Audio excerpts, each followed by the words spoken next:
अस्सलाम वालेकुम दोस्तों, welcome back once again to my YouTube channel Rashid Hussain entertainment. मेरा नाम है राशिद हुसैन और मैं बस में सफ़र करता हूँ। दोस्तों, वैसे तो मेरे जो तमाम व्लॉग्स होते हैं, वीडियोस होती हैं, वो एंटरटेनिंग होती हैं, लेकिन आज की वीडियो अफसोसनाक होने के साथ साथ थोड़ी दर्दनाक भी है। इसकी वजह क्या है, ये आपको आगे चल के वीडियो में पता चल जाएगा। आज सुबह जब मैं नाइट शिफ्ट करके घर वापस लौटा तो रास्ते में मुझे दिखाई दिए कुछ ऐसे मनाजिर जिनको मैंने अपने कैमरा में कैप्चर किया। यहाँ पर काफ़ी ज़्यादा रश था क्योंकि आगे से रास्ता ब्लॉक था। दोनों रोड ब्लॉक हो जाने की वजह से लोगों का काफ़ी ज़्यादा रश था। ऑफ़िस जाने वाले, अपने कामों पर जाने वाले लोग काफ़ी ज़्यादा परेशान थे।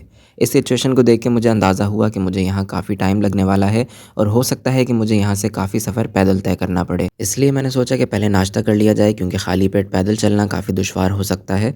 इसलिए मैंने कायदाबाद पर एक जगह बैठकर पहले नाश्ता किया। उसके बाद वहाँ से निकलने के बाद थोड़ा सा ही आगे गया था कि मेरी मुलाकात हुई एक रिक्शा वाला से। उससे मैंने बात की कि भाई जहाँ तक रोड खुला है प्लीज़ आप मुझे वहाँ तक छोड़ दीजिए।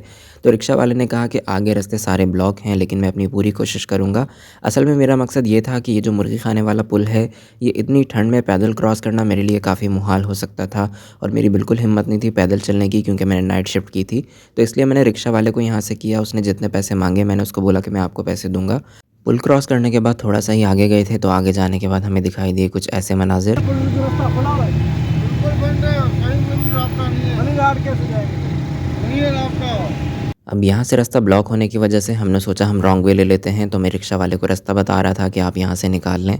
लेकिन जैसे ही उसने यहाँ से रिक्शा टर्न किया है तो उसका रिक्शा आगे जाके ख़राब हो गया, जिसकी वजह से हमें रिक्शा से उतरना पड़ा। क्या हुआ, ख़राब हो गया? अरे यार। रिक्शा से उतरने के बाद रिक्शा वाले को पैसे दिए और फिर बाकी का सफ़र पैदल तय करने की तैयारी की। जैसे ही यहाँ से आगे निकला हूँ, मलिर 15 तक पहुँचा तो वहाँ के हालात कुछ ऐसे थे।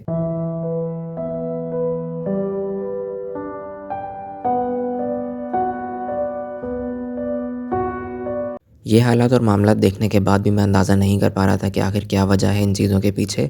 मैंने यहाँ पर काफ़ी लोगों से पूछने की कोशिश की लेकिन कोई भी इस बारे में बात करना मुनासिब नहीं समझ रहा था और कोई भी ठीक तरह से नहीं बता रहा था कि आखिर इसकी वजह क्या है। फाइनली मैं पहुंच चुका हूं उस मेन पॉइंट पे जहां पर धरना दिया गया है और ये आप देख सकते हैं सामने कंटेनर लगा के बंद किया हुआ है। यहाँ पहुँचने के बाद मामलात कुछ ऐसे थे कि यहाँ से बाइक वालों को भी जाने नहीं दिया जा रहा था। रोड पूरी तरह से ब्लॉक किया हुआ था ताकि बाइक वाले भी यहाँ से गुजर ना सकें।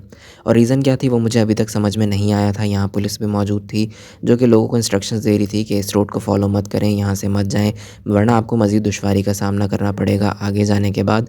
और रीज़न क्या थी, यहाँ आके मैंने देखा कि यहाँ एक कैंप लगा हुआ है जिसमें काफ़ी सारे लोग मौजूद थे जिन्होंने यहाँ पर धरना दिया हुआ था। अब यहाँ पर आप देख सकते हैं कि दोनों रोड्स को पूरी तरह से ब्लॉक किया गया है। दोनों रोड्स के ऊपर रुकावटें खड़ी की हुई हैं, गाड़ियाँ खड़ी की हुई हैं ताकि यहाँ से बड़ी गाड़ी गुजरना तो दूर की बात, यहाँ से कोई बाइक भी ना गुजर सके।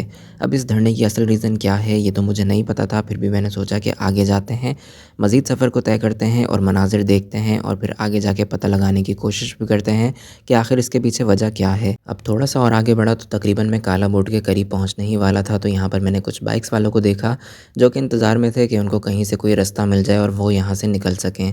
लेकिन यहाँ की सिचुएशन कुछ ऐसी थी कि यहाँ से निकलना बहुत मुश्किल था। कुछ लोग इस तरह से मुतबादिल रास्तों को इख्तियार करने की कोशिश कर रहे थे कि वो किसी तरह यहाँ से निकल सकें और अपनी जो मकाम है, जो मंजिल है जहाँ उनको पहुँचना है वहाँ तक वो पहुँच सकें। लेकिन इन हालात को देखते हुए किसी का भी यहाँ से निकलना बहुत मुश्किल दिखाई दे रहा था।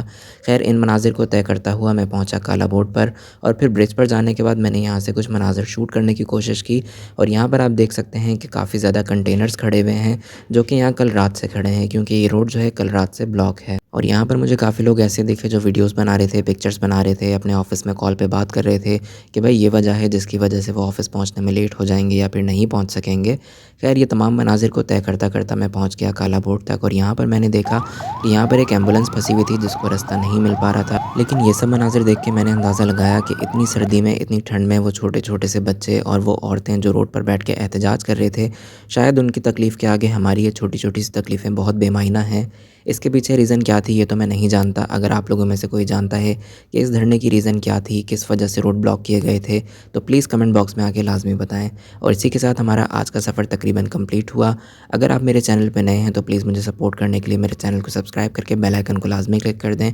और इस मामलात में जो भी आप अपनी राय देना चाहते हैं या फिर जो भी आप इस बारे में नॉलेज रखते हैं, हमें कमेंट्स में लाजमी बताइएगा। दुआओं में याद रखिएगा, अपना बहुत ख्याल रखिएगा। फिर मिलेंगे राशिद हुसैन एंटरटेनमेंट पे किसी और नए व्लॉग के साथ। तब तक के लिए अल्लाह हाफ़िज़।